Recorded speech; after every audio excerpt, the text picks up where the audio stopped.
A very good morning, students. So again we continue our chapter number 8, that is cell, the unit of life. So इस chapter में मैंने आपको बहुत सी चीज़ें बताई हैं अभी तक, जैसे कि सेल क्या होता है। तो सेल आपका जो है स्ट्रक्चरल और फंक्शनल यूनिट है किसका, लाइफ का। अब वो क्यों है ये सब मैंने पहले 2-3 बार रिवाइज करवा दिया, तो फिर से मैं इस चीज़ को नहीं बताऊंगी आपको, ठीक है। पिछले क्लास में मैंने आपको क्या बताया था, प्रीवियस क्लास में मैंने आपको सेल का एक ओवरव्यू दिया था, जिसमें मैंने बताया था कि लार्जेस्ट सेल कौन सा होता है, लॉन्गेस्ट सेल कौन सा होता है। तो आज एक बार फिर से मैं रिवाइज करवा देती हूँ। तो जो सबसे लार्जेस्ट सेल है, लार्जेस्ट यानी कि सबसे बड़ा सेल, तो आपका सबसे लार्जेस्ट सेल कौन सा है, वो है ऑस्ट्रिच का जो एग होता है, that is largest cell in the world. Okay, अगर स्मॉलेस्ट सेल की बात करें तो स्मॉलेस्ट सेल कौन सा है आपका, जिसको हम कहते हैं PPLO, that is pleuropneumonia like organism. इसका एक और नाम है, दैट इज़ व्हाट, माइकोप्लाज्मा। ये माइकोप्लाज्मा है क्या, ये एक बैक्टीरिया है जिसका साइज बहुत ही ज़्यादा छोटा है, दैट्स वाई इसको वर्ल्ड का स्मॉलेस्ट सेल कहा गया है, ठीक है ना। इसी तरह से हमने एक और चीज़ देखा था, लॉन्गेस्ट सेल। उस दिन मैं इस वर्ड पे बहुत ज़्यादा प्रेशर डाल रही थी, लार्जेस्ट सेल, लॉन्गेस्ट सेल। तो लॉन्गेस्ट सेल, अगर लॉन्गेस्ट सेल की बात करें तो कौन सा है लॉन्गेस्ट सेल आपका, नर्व सेल, ठीक है ना। नर्व सेल जो है वो क्या है, सबसे लॉन्गेस्ट सेल है। नर्व सेल कहाँ पे प्रेजेंट होता है, हमारे नर्वस सिस्टम में। इसको हम और क्या कहते हैं, न्यूरॉन भी कहते हैं, ठीक है ना। ये यूनिट है हमारे नर्वस सिस्टम का। ओके, तो नर्व सेल जो है वो सबसे लंबा सेल है। और सबसे बड़ा सेल कौन सा है, ऑस्ट्रिच का जो एग होता है वो सबसे बड़ा सेल है। और सबसे ज़्यादा छोटा सेल क्या है आपका, प्लूरोनिमोनियो लाइक ऑर्गेनिज्म, जो कि क्या कर रहा है, निमोनिया कॉज कर रहा है। इसका नाम क्या है, इसका नाम है माइकोप्लाज्मा, ठीक है, जो कि एक बैक्टीरिया है। ये सबसे छोटा है। उसके बाद मैंने आपको एक और चीज़ बताया था कि ह्यूमन के केस में सबसे लार्जेस्ट सेल कौन सा है ह्यूमन के केस में। तो मैंने बताया था कि जो फीमेल में जो ओवम प्रेजेंट होता है, मतलब फीमेल का जो गैमेट होता है, दैट इज़ सबसे लार्जेस्ट सेल है।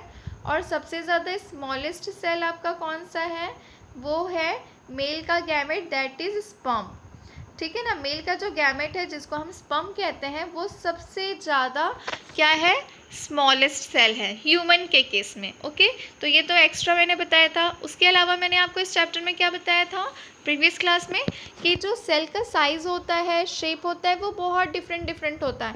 कुछ सेल जो होते हैं वो कैसे होते हैं, राउंड शेप के होते हैं, कुछ स्फेरिकल होते हैं। तो जैसे यहाँ स्ट्रक्चर में आपको दिख रहा है, रेड ब्लड सेल्स हमारे कैसे शेप के होते हैं, राउंड भी होते हैं और बाइकॉनकेव। तो ये जो यहाँ का स्ट्रक्चर है दैट इज़ बाइकॉनकेव शेप, और ये जो स्ट्रक्चर्स है वो कैसे है, राउंड शेप है, ठीक है। वैसे ही WBC जो है हम लोग के बॉडी में, वो कैसे होते हैं, एमीबॉइड शेप के होते हैं, मतलब इनका शेप इरेगुलर होता है। देखो यहाँ पे आपको बहुत डिफरेंट शेप्स दिखाई दे रहे हैं वाइट ब्लड सेल्स के, ठीक है। फिर कॉलमनार एपिथेलियल सेल जो कि हमारे स्किन में प्रेजेंट होता है, ये कैसा होता है, ये लॉन्ग और नैरो होता है, मतलब लंबे लंबे रहेंगे और पतले पतले। तो दिख ही रहा है आपको कि किस तरह से, इस तरह से लंबे लंबे भी हैं और पतले पतले भी हैं, ठीक है। तो इसको हम कहते हैं लॉन्ग और नैरो। देन हमारा जो नर्व सेल है वो, उसका स्ट्रक्चर कैसा है, वो ब्रांच्ड है और लॉन्ग है, मतलब वो लंबा भी है और ब्रांच्ड भी है। देख रहे हो आप इसके कितने सारे ब्रांचेस साइड साइड से निकले हुए हैं, ठीक है ना। तो ये हमारा नर्व सेल। उसके अलावा जो ट्रैकिड होता है, जो कि किस में होता है, प्लांट सेल्स में प्रेजेंट होता है, वो कैसा है, इलोंगेटेड दिख रहा है आपको, लंबा सा दिख रहा है, ठीक है। तो ये ट्रैकिड हो गया। उसके अलावा मीजोफिल सेल्स भी प्लांट में प्रेजेंट होते हैं। तो ये जो मीजोफिल सेल्स हैं ये कैसे दिख रहे हैं हमको, राउंड और ओवल शेप के दिख रहे हैं, ठीक है ना।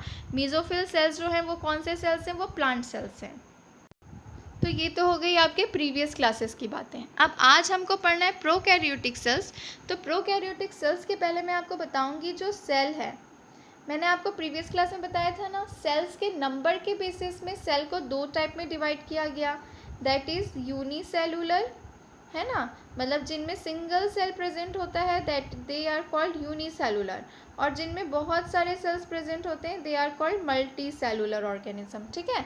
तो ये तो हो गया सेल के नंबर के बेसिस पे, मतलब एक बॉडी में कितने सेल्स प्रेजेंट है उसके बेसिस में ये यूनिसेलुलर और मल्टी सेलुलर में डिवाइड हुए थे, ठीक है।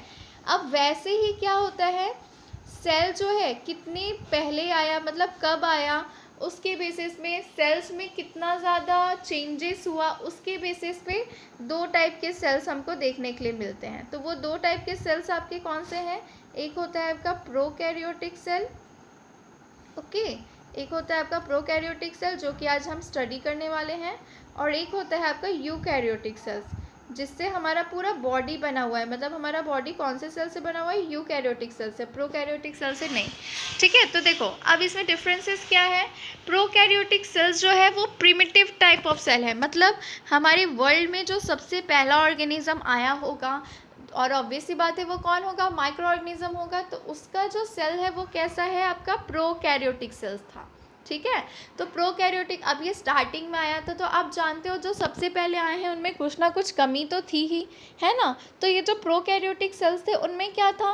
उनमें बहुत से ऑर्गेनेल्स प्रेजेंट नहीं थे। ऑर्गेनेल्स मैंने बताया ना, ऑर्गेनेल्स किसको कहते हैं? जो मेम्ब्रेन बाउंड स्ट्रक्चर होता है जो कि सेल्स के अंदर प्रेजेंट होता है, ठीक है ना, जो कि सेल को उसकी एक्टिविटी परफॉर्म करने में हेल्प करता है, उसको हम क्या कहते हैं? ऑर्गेनेल्स कहते हैं। ठीक है, एक तरह से आप कह सकते हो सेल्स के अंदर के जो ऑर्गन्स हैं दे आर कॉल्ड ऑर्गेनेल्स, है ना। तो प्रोकैरियोटिक सेल्स में कुछ ऑर्गेनेल्स प्रेजेंट नहीं थे, और इन केस ऑर्गेनेल प्रेजेंट भी थे तो वो मेम्ब्रेन से बाउंड नहीं थे, है ना। और लेकिन यूकैरियोटिक सेल जो था वो कैसा था? वो modern type of cell. Prokaryotic primitive cell मतलब बहुत ही पुराना टाइप का सेल, यूकैरियोटिक मॉडर्न सेल मतलब कि जो मॉडर्न है, मतलब अभी भी जो है। जैसे ह्यूमंस का बॉडी, एनिमल्स का बॉडी कौन से सेल से बना है? आपका यूकैरियोटिक सेल से। और प्रोकैरियोटिक सेल से जो माइक्रो ऑर्गेनिजम्स होते हैं ना उनकी बॉडी बनी है। तो माइक्रो ऑर्गेनिज्म नॉर्मली कैसे होते हैं? यूनिसेलुलर ही होते हैं, है ना, कुछ मल्टीसेलुलर हो जाते हैं। ठीक है, तो उनकी बॉडी किससे सेल से बनी है? प्रोकैरियोटिक सेल से, लाइक बैक्टीरियाज वगैरह है उनकी। ठीक है, फिर ये तो एक कैरेक्टरिस्टिक हुआ। फिर सेकंड क्या हुआ? इनमें जो मेन डिफरेंस था वो क्या था? आपका न्यूक्लियस। न्यूक्लियस के बेसिस पे इनमें एक मेन डिफरेंस देखने को मिला, जिसके बेसिस पे प्रोकैरियोटिक और यूकैरियोटिक सेल कहा गया। तो देखो अब ये न्यूक्लियस कैसे मेन डिफरेंस क्रिएट किया। तो जैसे कि हमारा कौन सा सेल है? Prokaryotic cell. प्रोकैरियोटिक सेल में क्या हुआ? प्रोकैरियोटिक सेल में न्यूक्लियस प्रेजेंट नहीं था। आप बताओ, सेल में न्यूक्लियस प्रेजेंट नहीं होगा तो सेल कैसे ही वर्क परफॉर्म करेगा भाई? न्यूक्लियस तो बहुत ही इंपॉर्टेंट पार्ट है। तो न्यूक्लियस की जगह उसमें क्या प्रेजेंट था? उनमें प्रेजेंट था न्यूक्लियोइड। ये आपने पिछले 10th क्लास में भी स्टडी किया होगा। ओके, तो उनमें क्या प्रेजेंट था? न्यूक्लियोइड प्रेजेंट था। अब ये न्यूक्लियोइड क्या होता है? तो न्यूक्लियोइड ये होता है कि आपने न्यूक्लियस का स्ट्रक्चर तो देखा ही होगा। न्यूक्लियस का स्ट्रक्चर कैसा होता है? कुछ इस तरीके का। अभी मैं सेल नहीं बना रही हूँ, मैं सिर्फ न्यूक्लियस का स्ट्रक्चर बना रही हूँ। तो जब आप बनाते होगे तो कुछ इस तरीके का स्ट्रक्चर बनाते होगे, और उसके अंदर आप क्या भर देते होगे? न्यूक्लियोलस। ठीक है, जो कि आपका जेनेटिक मटेरियल है अंदर पे। ठीक है, तो देखो न्यूक्लियस जो है वो किससे बाउंडेड है? आपका ये बाउंडेड है आपका न्यूक्लियर मेम्ब्रेन से। मतलब ये एक मेम्ब्रेन से बाउंडेड है जिसको हम क्या कह देते हैं? न्यूक्लियर मेम्ब्रेन कहते हैं। ठीक है, तो ये जो प्रोकैरियोटिक सेल्स थे ना, इनमें जो न्यूक्लियोइड जो प्रेजेंट था उसमें ये न्यूक्लियर मेम्ब्रेन नहीं था। उनका जो जेनेटिक मटेरियल था वो पूरा सेल में ऐसे स्कैटर्ड फॉर्म में था। मतलब कुछ यूँ था, जैसे कि आपका सेल हो गया प्रोकैरियोटिक सेल, और उसके अंदर हो गया ये जेनेटिक मटेरियल। तो ये कुछ इस तरह से ऐसे फैला रहता था, क्योंकि भाई इसका तो मेम्ब्रेन था नहीं, तो ये तो कहीं पे भी स्कैटर्ड फॉर्म में होता रहेगा। ठीक है ना, लेकिन जो यूकैरियोटिक सेल है, लाइक ये यूकैरियोटिक सेल है, इसमें जो आपका न्यूक्लियस है वो तो मेम्ब्रेन से बाउंड है, तो उसके अंदर का जो जेनेटिक मटेरियल होगा वो इतने ही लिमिट में रहेगा। वो क्या मेम्ब्रेन के बाहर जा पाएगा? क्या नहीं जा पाएगा। ठीक है ना, लेकिन जो प्रोकैरियोटिक सेल थे उनमें ऐसा नहीं था। दैट्स वाई इनके न्यूक्लियस को क्या कहा गया? न्यूक्लियोइड कहा गया, क्योंकि ये कैसा था? फॉल्स न्यूक्लियस था, क्योंकि इसमें न्यूक्लियर मेम्ब्रेन प्रेजेंट नहीं था। That's why. ठीक है, तो ये जो डिफरेंस है ये आपको याद रखना है। ये एक मेजर डिफरेंस है प्रोकैरियोटिक और यूकैरियोटिक सेल्स में। उसके अलावा भी बहुत से डिफरेंसेस मिलेंगे ऑर्गेनल्स के बेसिस में, लेकिन जो मेजर डिफरेंस है वो आपको रिमेंबर करके रखना है। Okay, so let's start today's class. So class तो पहले से स्टार्ट हो गई है, लेकिन आज का जो टॉपिक, मेन टॉपिक पे आ जाते हैं। That is what?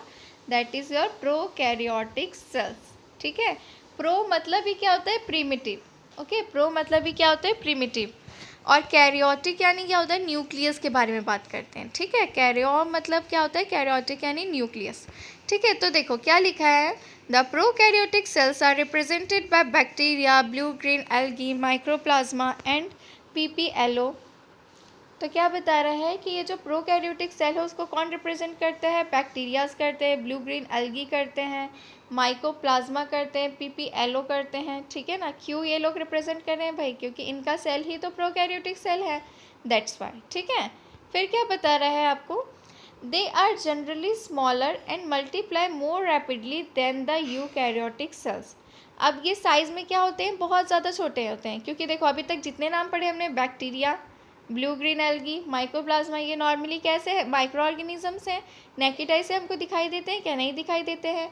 और आपने ये चीज़ आपको पता होगी कि कोई भी चीज़ जितनी ज़्यादा छोटी होती है वो उतना ज़्यादा जल्दी डिवाइड कर लेती है, उतना ज़्यादा जल्दी अपनी पॉपुलेशन को बढ़ा लेती है, क्योंकि उसका साइज़ तो बहुत छोटा सा है, बहुत ज़्यादा टाइम नहीं लगेगा उसको डिवीजन में।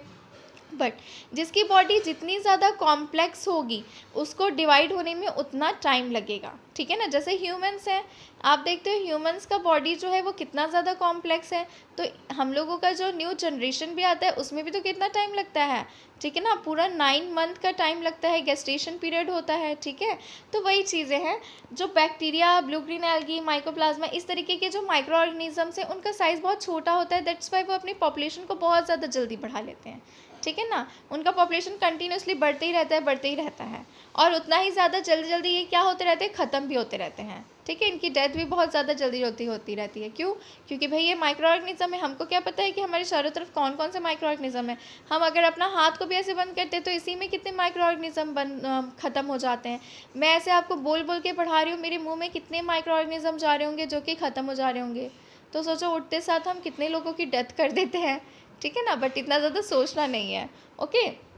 तो इसमें यही बता रहा है कि जो प्रोकैरियोटिक सेल्स है उनको कौन रिप्रेजेंट करता है? ये छोटे छोटे माइक्रो ऑर्गेनिज्म रिप्रेजेंट करते हैं, और ये बहुत ही ज़्यादा जल्दी जल्दी क्या कर लेते हैं? डिवाइड हो जाते हैं, बहुत ज़्यादा जल्दी जल्दी मल्टीप्लाई हो जाते हैं, अपनी पॉपुलेशन को बहुत ज़्यादा जल्दी जल्दी बढ़ा लेते हैं as compared to eukaryotic cells. क्यों? क्योंकि यूकैरियोटिक सेल्स थोड़ा कॉम्प्लेक्स टाइप का सेल है, और प्रोकैरियोटिक सेल आपका सिंपल सेल में आ जाएगा, जिसमें बहुत ज़्यादा कुछ मतलब बहुत ज़्यादा अच्छी चीज़ें नहीं, अच्छी चीज़ें की बात नहीं है, मतलब बहुत ज़्यादा कॉम्प्लेक्स फॉर्म में नहीं है, सिंपली सब चीज़ें हैं, ठीक है ना। अब मेम्ब्रेन तो है नहीं, अब की बहुत सारे ऑर्गेनल्स में मेम्ब्रेन नहीं है, तो वो सब स्ट्रक्चर फॉर्म करने में उनको टाइम नहीं लगता होगा, लेकिन यूकैरियोटिक सेल्स में तो ये सब चीज़ें हैं, तो जितना ज़्यादा बड़ा चीज़ उतना ज़्यादा टाइम लगेगा उसको बनाने में, ठीक है ना, बनने में, दैट्स वाई। फिर क्या बता रहा है? दे में very greatly in shape and size. The 4 basic shapes of bacteria are bacillus, rod-like, coccus, spherical, vibrio, comma shape, spiralum, spiral shape. अब देखो बता रहे हैं कि जो प्रोकैरियोटिक सेल्स होते हैं ना, इनके शेप और साइज़ बहुत ज़्यादा डिफरेंट होते हैं। तो ये तो हमको पता है, प्रीवियस क्लास में ही हमने देखा था कि जो सेल्स होते हैं उनका शेप और साइज़ बहुत अलग अलग टाइप का होता है, ठीक है ना। तो ये जो शेप और साइज़ होता है, ये बैक्टीरिया का स्पेशली बता रहे हैं कि 4 बेसिक शेप और साइज़ देखा गया है। कौन कौन सा? एक है बैसिलस शेप। बैसिलस शेप कैसा होता है? Rod like. तो रॉड लाइक कह रहा है मतलब वो कुछ यूँ स्ट्रक्चर होगा, ठीक है ना। बैसिलस का स्ट्रक्चर कैसा होगा? कुछ ऐसा होगा, ठीक है। उसके बाद फिर दूसरा आपको बता रहा है कोकस शेप। कोकस यानी स्फेरिकल कह रहा है, मतलब वो बैक्टीरिया कैसे होंगे? ऐसे राउंड राउंड स्फेरिकल शेप में होंगे, ठीक है। फिर क्या कह रहा है? विब्रियो। विब्रियो कैसा था आपका? कॉमा शेप का था। तो ये कॉमा शेप कह रहा है, तो इसका स्ट्रक्चर कुछ कैसा होगा? कॉमा जैसे होगा, मतलब कुछ यूँ स्ट्रक्चर होगा, ठीक है ना, क्योंकि कॉमा आप कुछ ऐसे ही तो बनाते हो, ठीक है। तो ऐसा स्ट्रक्चर होगा किसका? विब्रियो शेप बैक्टीरिया का। फिर स्पाइरलम कह रहा है। स्पाइरलम कैसा शेप है? स्पाइरल शेप का है। तो इसका शेप कैसा होगा आपका? इसका शेप कुछ यूँ होगा, ठीक है ना। और ये स्पाइरल में ना कुछ इस तरीके से फ्लैजिला या सिलिया जो होते हैं प्रेजेंट रहते हैं, ठीक है। तो ये हो गया आपका स्पाइरल शेप, मतलब ये कुछ इस तरीके का कर्व फॉर्म में रहता है, दैट्स वाई इसको क्या कहते हैं? स्पाइरल कहते हैं, ठीक है। तो ये 4 शेप पता चला आपको किसके? बैक्टीरिया के। बहुत इंपॉर्टेंट है, आप इसको नोट डाउन करेंगे। फिर क्या बता रहा है? The organisation of prokaryotic cell is fundamentally similar even though prokaryotes exhibit a wide variety of shape and function. बता रहे कि प्रोकैरियोटिक सेल का जो फंडामेंटली वो क्या होते हैं? सिमिलर होते हैं, बस उनकी वेराइटीज़ किस में होती है? शेप और साइज़ के बेसिस पे उनमें क्या देखी जाती है? वेराइटीज़ देखी जाती है, ठीक है। तो ये तो हो गया। अब देखो यहाँ पे टिपिकल बैक्टीरिया का स्ट्रक्चर दिखा रहा है, जो कि कितने साइज़ का है? 1.2 माइक्रोमीटर का है। दिख रहा है आपको? ये बैक्टीरिया का स्ट्रक्चर है, और ये कैसा शेप आपको दिख रहा है? ये शेप है आपका स्पाइरल। स्पाइरल शेप है, इसको हम स्पाइरलम भी कहते हैं, ठीक है। उसके बाद देखो पीपीएलओ, प्लूरोनिमोनो लाइक ऑर्गेनिज्म का शेप कैसा दिख रहा है आपको? कोकस। क्यों कोकस भाई? क्योंकि हमको पता है कोकस यानी क्या होता है? Spherical, okay. फिर वायरसेस तो भाई बहुत ही माइन्यूट छोटे छोटे माइक्रो ऑर्गेनिज्म है, डॉट लाइक स्ट्रक्चर है इनका, ठीक है। फिर यहाँ पे आपको एक टिपिकल सेल का स्ट्रक्चर दिखा रहा है, ओके। तो यहाँ पे आपको ये एक सेल का स्ट्रक्चर दिखा रहा है जिसमें आउटर प्रोकैरियोटिक सेल का स्ट्रक्चर दिखा रहा है, ठीक है। सॉरी, ये किसका स्ट्रक्चर है, एक यूकैरियोटिक सेल का है। इसमें सबसे आउटर लेयर प्लाज्मा मेम्ब्रेन, देखो इसमें न्यूक्लियस जो है वो न्यूक्लियर मेम्ब्रेन से बाउंड है, और ये इस तरीके से जो निकले हुए हैं दैट इज़ एंडोप्लाज्मिक रेटिकुलम, ये गोल्जी कॉम्प्लेक्स है, ये आपका माइटोकॉन्ड्रिया है, छोटे छोटे डॉट लाइक स्ट्रक्चर आपके राइबोसोम्स होंगे, ठीक है ना। और ये छोटे छोटे गोल गोल स्ट्रक्चर आपके लाइजोसोम्स होंगे। तो ये एक यूकैरियोटिक सेल का स्ट्रक्चर दिखा रहा है। लेकिन प्रोकैरियोटिक सेल कुछ इस तरीके के नहीं होते हैं। उनमें तो सबसे पहले यहाँ पे जो ये न्यूक्लियर मेम्ब्रेन आपको दिख रहा है ये रहेगा ही नहीं, किसमें, प्रोकैरियोटिक सेल्स में, ठीक है। फिर क्या बता रहा है, prokaryotes have a cell wall surrounding the cell membrane except in mycoplasma. तो देखो सेल वॉल हमने यूनिक कैरेक्टरिस्टिक किस में देखा था, हमने देखा था ये कैरेक्टरिस्टिक प्लांट्स में, ठीक है ना। हमको पता है कि प्लांट्स में क्या प्रेजेंट होता है, सेल वॉल प्रेजेंट होता है, ठीक है ना। लेकिन ये किस में और प्रेजेंट होता है, जो प्रोकैरियोटिक सेल्स है उनमें, मतलब जो माइक्रो ऑर्गेनिजम्स हैं उनमें। लेकिन उन माइक्रो ऑर्गेनिज्म में एक को छोड़ के बाकी माइक्रो ऑर्गेनिज्म में प्रेजेंट है। तो वो एक जिसको छोड़ दिए वो कौन है, आपका माइकोप्लाज्मा, जो कि सबसे स्मॉलेस्ट सेल है। तो उसमें सेल वॉल प्रेजेंट नहीं होता, उसमें डायरेक्टली क्या प्रेजेंट होता है, आपका सेल मेम्ब्रेन होता है, ठीक है। फिर क्या बता रहा है, there is no well defined nucleus. तो ये तो मैंने बताया था कि इनका न्यूक्लियस कोई बहुत ज़्यादा अच्छे से नहीं होता है, इसलिए उसको क्या कहते हैं, न्यूक्लियोइड कहते हैं। क्यों, क्योंकि न्यूक्लियर मेम्ब्रेन से बाउंड नहीं रहता है, दैट्स वाई। तो क्या बता रहा है, the genetic material is basically naked not enveloped by a nuclear membrane. इनका जो जेनेटिक मटेरियल रहता है वो नेकेड फॉर्म में रहता है, वो न्यूक्लियर मेम्ब्रेन से बाउंड नहीं रहता है, okay. In addition to genomic DNA, the single chromosome circular DNA, many bacteria have small circular DNA outside the genomic DNA. तो क्या बता रहा है कि जीनोमिक डीएनए के साथ साथ कुछ सिंगल क्रोमोसोम या सर्कुलर फॉर्म के डीएनए भी होते हैं इनमें, ठीक है ना। और ये जो सर्कुलर डीएनए होते हैं ये जीनोमिक डीएनए से अलग जगह पे रहते हैं, मतलब जीनोमिक डीएनए से थोड़ा दूर पे रहेंगे या फिर उसके बाहर रहते हैं, ठीक है ना। फिर क्या बता रहा है, this smaller DNA are called plasmid. तो ये जो छोटे छोटे सर्कुलर डीएनए है उसको हम क्या कहते हैं, प्लाज्मिड्स कहते हैं। तो आप ये याद रखना है, इसको नोट डाउन करना, इंपॉर्टेंट पॉइंट है, ठीक है। देखो इनमें दो टाइप के डीएनए होते हैं, एक होता है आपका कौन सा डीएनए, एक होता है आपका जीनोमिक डीएनए, ठीक है ना। एक होता है आपका जीनोमिक डीएनए और एक होता है आपका सर्कुलर डीएनए। तो ये जो सर्कुलर डीएनए है ना, इसी को क्या कहा जाता है, इसी को कहा जाता है प्लाज्मिड। तो ये सर्कुलर डीएनए जीनोमिक डीएनए में नहीं प्रेजेंट होता है, ये अलग से प्रेजेंट होता है, ठीक है। तो ये जो सर्कुलर डीएनए उसको क्या कहा जाता है, प्लाज्मिड। ये प्लाज्मिड्स का बहुत ज़्यादा यूज़ भी होता है, वो यूज़ आप कब पढ़ोगे, क्लास 12th में। क्लास 12th में जब आप बायोटेक्नोलॉजी चैप्टर पढ़ोगे ना, उसमें आपको ये प्लाज्मिड के यूजेस पता चलेंगे, ठीक है। तो अभी आपको बहुत ज़्यादा चीज़ें नहीं बतानी क्योंकि अभी आपके लिए सब चीज़ें न्यू ही हैं, ठीक है। उसके बाद क्या बता रहा है, the plasmid DNA confer certain unique phenotypic characters to such bacteria. तो ये जो प्लाज्मिड डीएनए है ये क्या करता है, कुछ फिनोटाइपिक कैरेक्टर लेके आता है, किसमें, बैक्टीरिया में। फिनोटाइपिक मतलब पता है ना आपको, फिजिकल अपीयरेंस, मतलब फिजिकली अगर हम किसी चीज़ को देखते हैं तो वो कैसा दिखाई देता है उसको हम फिनोटाइपिक कहते हैं, ठीक है ना। और इसी तरह से जीनोटाइपिक होता है। तो जीनोटाइपिक मतलब क्या होता है, जब जीन के लेवल पे हम देखते हैं। आपने क्लास 10th में जो चैप्टर पढ़ा था हेरिडिटी एंड इवोल्यूशन, उसमें आपने जीन लेवल पे देखा था फिनोटाइपिक, कैरेक्टरिस्टिक, जीनोटाइपिक। मैंने ही आपको बताया था जीनोटाइपिक मतलब जब जब जीन को देखते हैं हम तो वो जीनोटाइपिक। तो यहाँ पे हमको जीनोटाइपिक के बारे में नहीं देखना है, यहाँ पे हमको देखना है फिनोटाइपिक कैरेक्टर। तो फिनोटाइपिक कैरेक्टर मतलब क्या होता है, बाहर से कोई चीज़ हमको देखने में कैसी लग रही है, ठीक है ना। तो ये जो प्लाज्मिड है वो फिनोटाइपिक कैरेक्टर के लिए क्या थे, रिस्पॉन्सिबल थे। One such character is resistance to antibiotics. ये जो कैरेक्टर थे वो क्या कर रहे थे, एंटीबायोटिक कैरेक्टर के लिए भी क्या थे, रेजिस्टेंस थे। मतलब ये क्या हो रहे थे, जो एंटीबायोटिक्स थे उसके लिए रेजिस्टेंस वो कर रहे थे। रेजिस्टेंस क्यों कर रहे थे भाई, क्योंकि ये जो बैक्टीरिया वगैरह हमारे बॉडी में जाता है तो ये कुछ ना कुछ हार्म करता है, ठीक है। कुछ अच्छे भी होते हैं लेकिन कुछ हार्मफुल होते हैं। तो उसके लिए हम क्या करते हैं, एंटीबायोटिक्स खाते हैं, ठीक है ना। एंटीबायोटिक्स खाते हैं कि नहीं।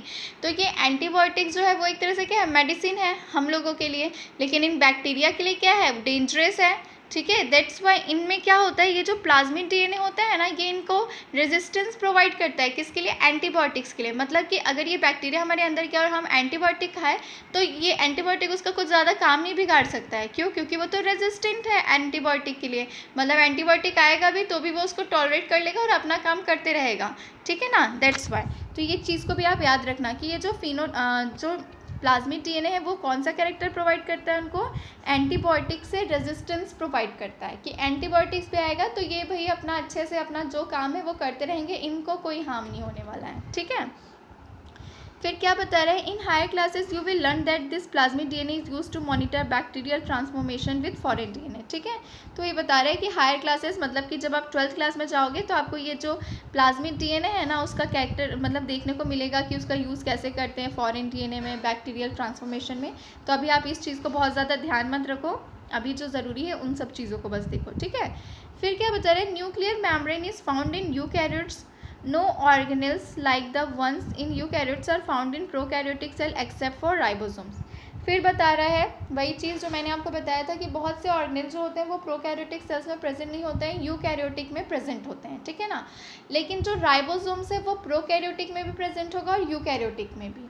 क्यों भाई? क्योंकि ये जो राइबोसोम है ना, ये राइबोसोम बहुत इंपॉर्टेंट रोल प्ले करता है आपके सेल में।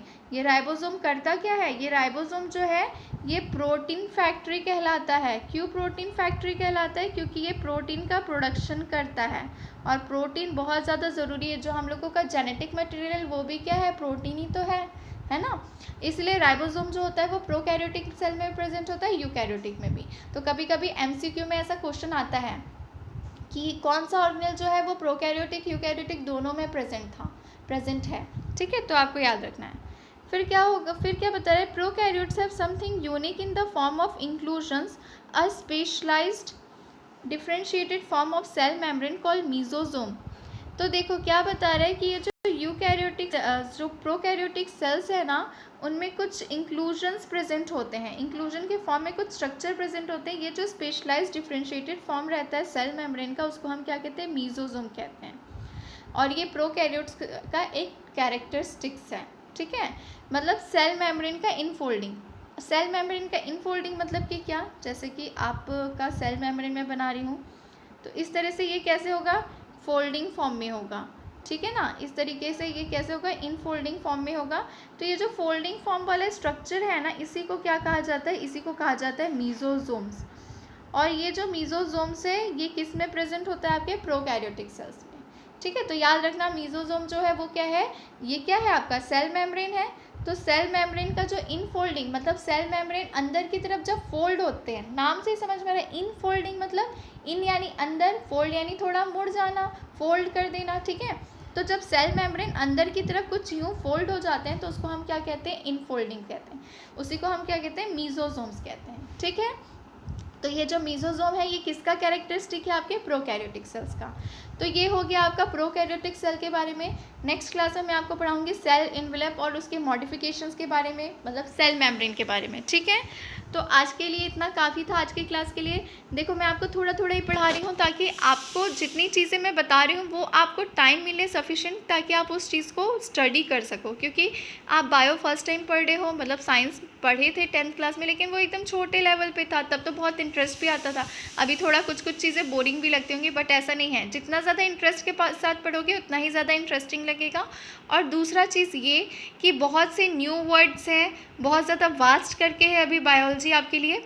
तो देखो पता है मुझे भी कि स्टार्टिंग में बहुत प्रॉब्लम होती है, लेकिन आप इस चीज़ को जितना ज़्यादा रिवाइज करते रहोगे, हो सकता है स्टार्टिंग में आपको कुछ समझ नहीं आए, लेकिन जब आप वही चीज़ को दूसरी बार पढ़ोगे तो आपको समझ में आएगा, तीसरी बार पढ़ोगे तो और ज़्यादा अच्छे से समझ में आएगा, इस तरह से। ठीक है। तो आपको पढ़ाई नहीं छोड़ना है। आपको ऐसा लग रहा है कि अरे यार बायो में इतने न्यू वर्ड्स हैं कैसे पढ़ेंगे, तो ऐसा नहीं सोचना है। कंटिन्यू आप पढ़ते रहोगे, डेली पढ़ोगे तो ऑब्वियस सी बात है कि ये चीज़ें आपको बहुत ही ईजी लगने लगेंगी और बायो आपका फेवरेट सब्जेक्ट हो जाएगा। ओके। और ऑब्वियस सी बात है फेवरेट है तभी तो आपने बायो लिया है। ठीक है ना। तो आप ऐसे ही पढ़ते रहो। और नोट्स की जहाँ तक बात है तो मैं अलग से आपको नोट्स भी प्रोवाइड कर दूँगी। ठीक है। तो आज की क्लास ओवर करते हैं। Thank you, have a nice day and keep studying.